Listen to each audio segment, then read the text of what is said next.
Jubilee hills ఎన్నికల భాగంలో Gokul theatre మా పాత మిత్రులు అశోక్ యాదవ్ కానివ్వండి, మాట లక్ష్మీపతి యాదవ్ కానివ్వండి, మరియు వాళ్ళ తాత నాయనలకేంటి మాకు దగ్గర సంబంధాలు.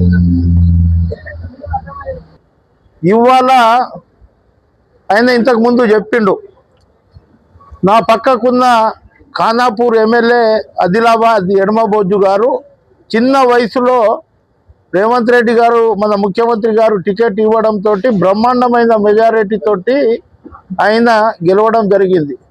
రేపో మాపో జరిగబోయే ఎన్నికలో పటంచేరు ఎమ్మెల్యే శ్రీనివాస్ గౌడ్ గారు, దాని పక్కకు మా చలపతి రావు గారు, అశోక్ అన్న గారు, సీను నేను ఈ గోకుల్ థియేటర్ కంటే దాటిపోము. కానీ మీ ఒక కళానికి పదన పెట్టి రాస్తే మొత్తం జూబ్లీ హిల్స్ అయ్యేటట్లు, హైదరాబాద్ అవసరం లేదు, జూబ్లీ హిల్స్ నియోజకవర్గంలో వచ్చేటట్లు సంక్షేమ పథకాల పైన ముఖ్యమంత్రి ఏమేం చేసిండు ఈ 2 సంవత్సరాలలో మా ఎమ్మెల్యే మాట్లాడతారు. తర్వాత మా శ్రీనివాస్ గౌడ్ మా జూబ్లీ హిల్స్ ఎన్నికలు ఒక ప్రతిష్టకరమైన ఎన్నికలు. అప్పుడు జనార్దన్ రెడ్డి ఉన్నప్పుడు ఖైరతాబాద్ వర్గం, అందులో ఇప్పుడు 5 నియోజకవర్గాలు అయినాయి. ఒకటి షేర్లింగంపల్లి, కుక్కట్పల్లి, తర్వాత ఇట్లా జూబ్లీ హిల్స్, ఖైరతాబాదు, ఇంకో కుక్కట్పల్లి నియోజకవర్గాలు అయినాయి. ఈ నియోజకవర్గానికి ఒక చరిత్ర ఉంది. ఇక్కడికి ఎవరైతే గెలుస్తారో ఆయన మంత్రివర్గంలో ఉంటాడు. మీరు ఉదాహరణకు చూడండి, ఇక్కడికి పోయినసారి ఓడిపోయిన మహమ్మద్ అజరుద్దీన్ గారికి మంత్రి పదవి దక్కింది. కాంగ్రెస్ పార్టీలో కొంత ఆలస్యం ఉంటుంది కానీ అందరు కార్యకర్తలకు న్యాయం జరుగుతుంది. సబర్ కా ఫల్ మీఠా అన్నట్లు, దేర్ హై అందేర్ నయ్యే అన్నట్లు ఇవాళ కాంగ్రెస్ పార్టీకి ఇచ్చేస్తుంది. యువకుడు, నేను మొన్ననే ఉన్న మీటింగ్లో ఉన్న దానవీర సూర కర్ణుడు, ముఖ్యమంత్రి దొరల పరిపాలనను తరిమి కొట్టి 10 సంవత్సరాల పాలన మనం చూసినాము. ఇవాళ బిల్లారంగా ఇద్దరు వస్తుర్రు మన జూబ్లీ హిల్స్కు, 6 గ్యారంటీలు చెప్తుర్రు, ఇంత పెద్ద ఆదాయంలో పెడుతుర్రు. వీళ్ళ 100 గ్యారంటీలు ఎవరు చెప్పాలి? కాంగ్రెస్ వాళ్ళు పని చేస్తారు కానీ ప్రచారం తక్కువ చేసుకుంటాం. వాళ్ళు పని తక్కువ చేస్తారు కానీ జనాలను కన్విన్స్ చేస్తారు, తర్వాత కన్ఫ్యూజ్ చేస్తారు. 6 గ్యారంటీలు అన్నారు. మళ్ళీ మీరు ఎన్ని గ్యారంటీలు అన్నారు? 10 సంవత్సరాలలో దళితుడు ముఖ్యమంత్రి అన్నాడు, దళితుడిని ముఖ్యమంత్రి చేయకపోతే మెడ కోసుకుంటా అన్నాడు, దళితులకు 3 ఎకరాల భూమి అన్నాడు, శ్రీ చైతన్య నారాయణ ఇక్కడికి తరిమి కొడతామన్నాడు, కేజీ టు పీజీ అందరి పిల్లలకు ఉచిత విద్య అన్నాడు, దళితులకు 3 ఎకరాల భూమి అన్నాడు. విజయమ్మ గాంధీతోటి మహిళా సమైక్య వాళ్ళతోటి మీటింగ్ పెట్టడం జరుగుతుంది. వీళ్ళు చెప్పిన అనేక సంక్షేమ పథకాలు 18 సంవత్సరాలు వాళ్ళ సోబత్తున్న 2001 నుంచి 18 వరకు ఎవరన్నా కౌన్సిలర్కు రాజీనామా చేయమంటే కింద మీద పడతారు. కానీ నాకు 2 సంవత్సరాలు ఎమ్మెల్సీ పదవి నా ఎంటికతోటి సమానమని ఆ కుటుంబ సభ్యుల పైన అవినీతి చేస్తున్న దానిపైన బయట ఇసిరేసి వచ్చేసిన. వాళ్ళ కుటుంబం అంటే ఏంది? ఇవాళ బిల్లారంగా అంటే మీరు ఉరి వేసేసిరు, బిల్లారంగా మళ్ళీ ఎక్కడికి దాపురమయ్యారు అంటే జూబ్లీ హిల్స్ నియోజకవర్గంలో దాపురమయ్యారు. బిల్లా అంటే కేటీఆర్, రంగా అంటే హరీష్ రావు. కన్విన్స్ చేస్తారు, కన్ఫ్యూజ్ చేస్తారు, రకరకాలుగా ఇది చేస్తారు. 10,000 మందిని బయటికి తీసుకొచ్చి ఇది చేస్తారు. 9వ తేదీ వరకు ఖాళీ చేసి దండం పెడుతున్నా చెప్తున్నా. ఎవరైనా బయట వాళ్ళు ఉన్నారనుకోండి మంచిగా ఉండదు, మీ కడుపులో తలకాయ పెడతా, తర్వాత సంగతి ఏం జరిగిందో మాకు చెప్పవద్దు. ఇంత పకడ్బందీగా ఎన్నికలు జరుగుతున్నాయి వాళ్ళ డబ్బులతోటి. ఇప్పుడు మా సదాశివ యాదవ్ అన్నాడు, ఎస్సీ ఎస్టీ బీసీ మైనారిటీల క్యాండిడేటు, ఆ క్యాండిడేట్ని రౌడీ అని అంటుర్రు. కానీ ఆయన ఒక ఆర్కిటెక్చర్, ఒక గ్రాడ్యుయేటు, చదువుకున్నోడు. ఆ కుటుంబం ఏదైతే బీసీలు దొరల జెండా పడితే మంచి కార్యకర్తలం, కానీ మాకు టికెట్ ఇస్తే రౌడీ షీటర్లం మేము. ఆ రోజు కేసీఆర్కి 2001లో ఎవరు గతి లేనప్పుడు తిరగడానికి ఒక వ్యాన్ లేనప్పుడు ఇదే శ్రీశైలం యాదవ్ ఒక వ్యాన్ ఇచ్చి ఆ ఇంట్లో ముగ్గురికి టికెట్ ఇచ్చారు. అప్పుడు రౌడీ కనిపించలే. ఆ రోజు ఆయనకు సపోర్ట్ చేసినందుకు చంద్రబాబు నాయుడు ముఖ్యమంత్రి ఉన్నప్పుడు 12 నెలలు తడిపారు చేస్తే ఇక్కడికించి వదిలేసి ఆయన బెంగళూరులో ఉన్నాడు. ఇవాళ ఆయన కొడుకుకు వచ్చింది. ఇంతకుముందు మనం గోపీనాథ్కి వేసినాము, 3 సార్లు చూసినాం. జూబ్లీహిల్స్ అనే నియోజకవర్గం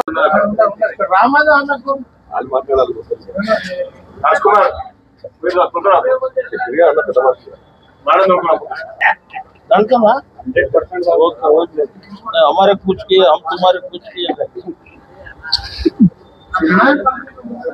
అశోక్ అన్న రేపటి నుంచి ఒక 100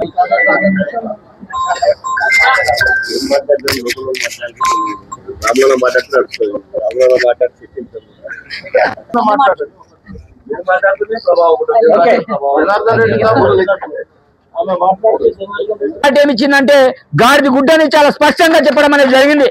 అందుకే సోదరులారా, మనమందరం కూడా ఎస్సీ ఎస్టీ మైనార్టీలం, బడుగు బలహీన వర్గ వాళ్ళం, మనం ఆలోచన చేయాలి.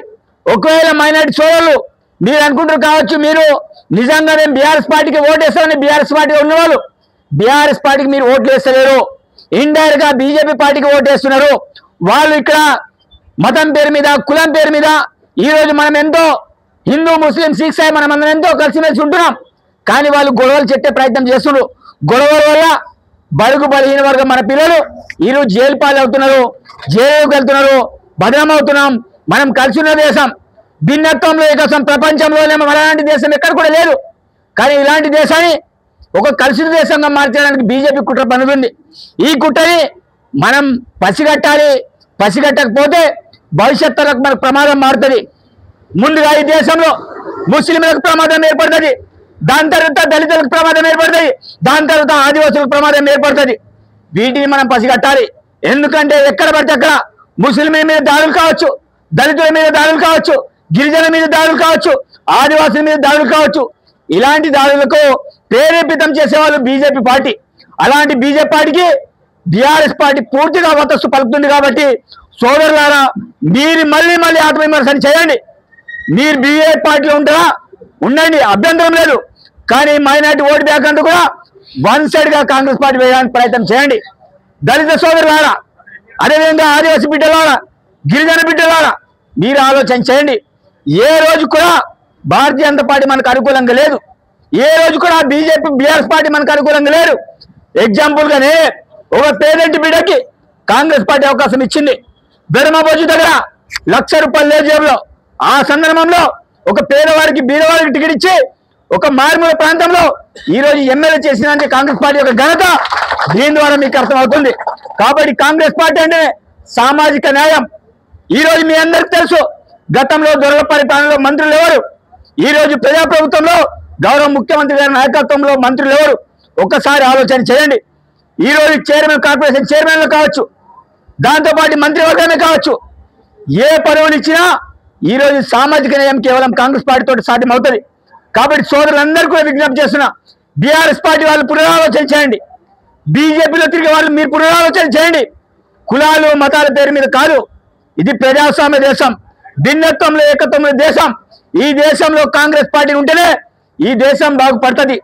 ఈ దేశం బాగుపడాలంటే తప్పకుండా మనం కూడా ఐక్యతతోటి కులాల పేరు మీద, మతాల పేరు మీద ఎవరైతే ఓట్లు అడుగుతుందో అలాంటి వాళ్ళకి బుద్ధి చెప్పడానికి మనం అందరూ కూడా ప్రయత్నం చేయాలని కోరుకుంటూ మీ అందరు కూడా మళ్ళా విజ్ఞప్తి చేస్తున్నారు. ఎర్రగడ్డ డివిజన్ కావచ్చు, జూబ్లీహిల్స్ ఓటర్ కావచ్చు, మీరందరూ కూడా నవీన్ యాదవ్ గారికి ఓటు వేయండి.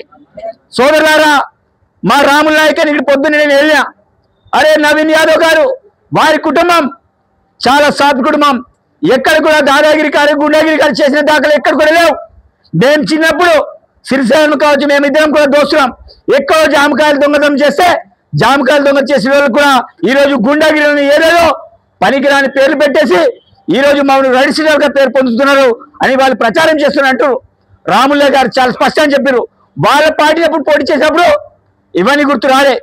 కానీ ఈరోజు అధికార పార్టీలు వచ్చి ఈరోజు టికెట్ ఇచ్చి పోటీ చేసిన తర్వాత రౌడీ సీటర్లు, గూండాలని ప్రచారం చేస్తున్నారు.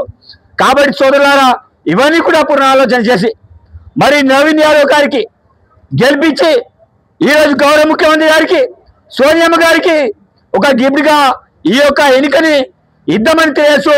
ప్రతి ఒక్కరు కూడా మళ్ళా విజ్ఞప్తి చేస్తున్నా, సోదరులను ఆలోచన చేయండి, కాంగ్రెస్ పార్టీకి ఓటేసి నవీన్ యాదవ్ గారిని గెలిపించాలని మనస్ఫూర్తిగా కోరుకుంటూ జై కాంగ్రెస్, జై కాంగ్రెస్ పార్టీకి ఓటు వేయాలని చెప్పి ఆ రోజు ఎస్పెషల్లీ ఇప్పుడు మనం అందరం గట్టిగా తిరుగుతున్నాం, కానీ 9, 10, 11 ఈ 3 రోజులు మనకు చాలా క్లిష్టమైన రోజు కాబట్టి ఈ 3 రోజులు కొందరు హాలిడేస్ ఉండి ఊర్లకు పోతారు, అలాంటి వాళ్ళని కొనియకుండా ఆపాల.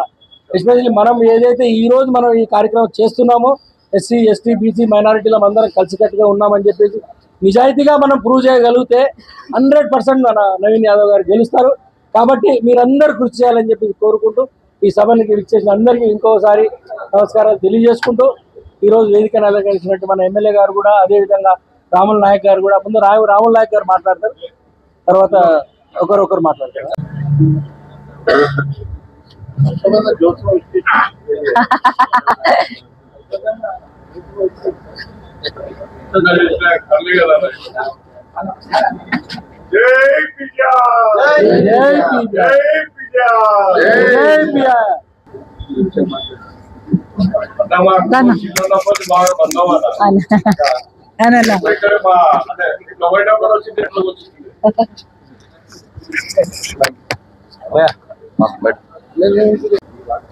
ఈ సమావేశ అధ్యక్షులైన సదాశివ్ యాదవ్ గారికి, అదేవిధంగా మా పెద్దలు రాములు నాయక్ గారికి, సోదరులు పొజ్జా ఎమ్మెల్యే గారికి అదేవిధంగా హృదయపూర్వక నమస్కారాలు. జూబ్లీహిల్స్లో మాగంటి గోపీనాథ్ చనిపోయినాక ఒక విచిత్రమైన వాతావరణం ఏర్పడినది. ఎక్కడ లేని బీఆర్ఎస్ నాయకులందరూ కూడా జూబ్లీహిల్స్ మీద పడి జూబ్లీహిల్స్లో ఒక భయంకరమైన వాతావరణము ఫామ్ చేసిండ్రు. ఆందోళనకరమైన వాతావరణం సృష్టించడానికి వాళ్ళు ప్రయత్నం చేస్తూ ఉన్నారు. ఏదో 10 ఏళ్లలో కానివన్నీ కూడా ఈ 2 ఏళ్లలో అద్భుతాలు జరగాల్సినవి జరగలేదని వాళ్ళు చెప్పుకుంటూ తిరుగుతూ ఉన్నారు. ప్రజలను మభ్యపెట్టే కార్యక్రమము డే 1 నుంచి చేస్తూ ఉన్నారు. ఎందుకు చేస్తున్నారంటే బీఆర్ఎస్ వాళ్ళు ఇది ఒక అవకాశంగా తీసుకుంటున్నారు. ప్రజలు మళ్ళీ తప్పు అని చెప్పడానికి వాళ్ళు ఈ ఎలక్షన్ని ఒక ఆయుధం లెక్క వాడుకోవాలని బీఆర్ఎస్ ప్రభుత్వం, బీఆర్ఎస్ పార్టీ చూస్తూ ఉన్నది. బీఆర్ఎస్ పార్టీ వద్దని ప్రజలు మీరు మాకు పనికి రారని తెలంగాణ ప్రజలు ఏక కంఠంతో, ముక్త కంఠంతో వాళ్ళని గద్దె దింపితే కాదు కాదు మేమే మంచి నాయకులం, మేమే వీళ్ళని పరిపాలిస్తామని వాళ్ళు చేసే ధోరణి ప్రజలు గమనిస్తూ ఉన్నారు. ఒక్కసారి ప్రజలందరూ కూడా ఆలోచిస్తున్నారు, మేము ఎక్కడికి వెళ్ళినా ప్రశ్నిస్తున్నారు. 10 ఏళ్లలో వాళ్ళ వాళ్ళ నాయకుడు ప్రజల ముందుకొచ్చి మీరు ఇచ్చిన తీర్పుని మేము గౌరవిస్తున్నాము, ఒక ప్రతిపక్షంగా మీకు సపోర్ట్గా ఉంటామని చెప్పలేని నాయకుడు మళ్ళీ ఎన్నుకుంటే అంట మళ్ళీ రాష్ట్రాన్ని చక్కబెసి పెడతారని. Please like and share, subscribe to BCN Telugu News. Please like, share and subscribe to BCN Telugu News.